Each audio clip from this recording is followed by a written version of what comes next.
आपका? डीजे दीपक राज। कहाँ घर है? सिजौल। साथ में बेल आइकन जरूर दबाएं ताकि ऑल नोटिफिकेशन आप तक जल्द। आप अभी सुन रहे हैं दीपक दीवाना के।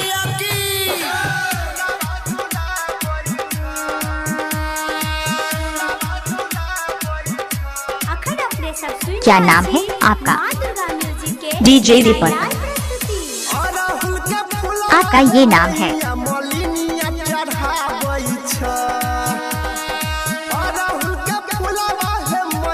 डीजे दीपक।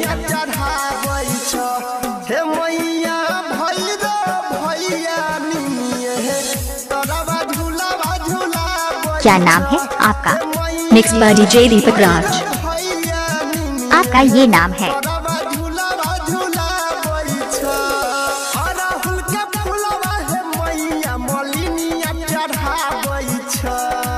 सिजौल।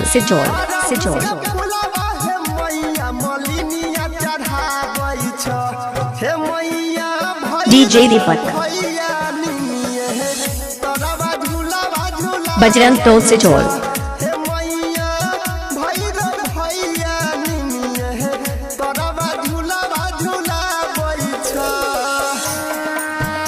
इलाका किसी का भी होगा मगर धमाका दीपक राज का ही होगा।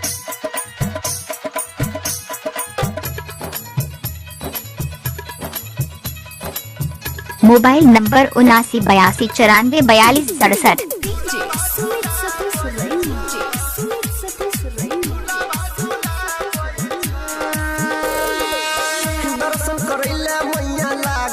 डीजे दीपक।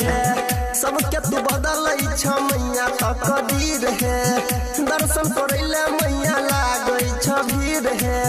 सबके तू बदलै छ मैया तकदीर है। सेवा का पुजारिया है मैया तोहर चबरा डोलाबै छ। सेवा का क्या नाम है आपका? डीजे दीपक। आपका ये नाम है।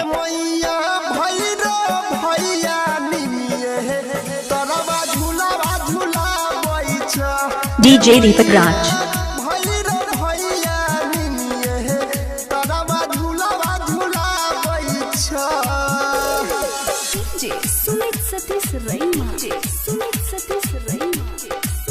सिजौल।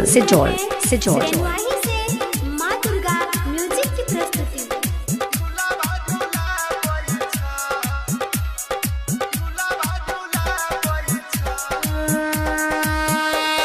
डीजे दीपक। चढ़ाबै छ ललकी चुनरिया।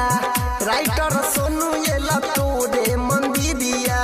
देवेंद्र चढ़ाबै छ ललकी चुनरिया। आप अभी सुन रहे हैं दीपक दीवाना के। लतोरे मंदिरिया। गायक अनिल है मैया तोहर पचरा सुनाबै छ। गायक आप अभी सुन रहे हैं सिंगर दीपक यादव के। सुनाबै छ। हे मैया डीजे दीपक राज।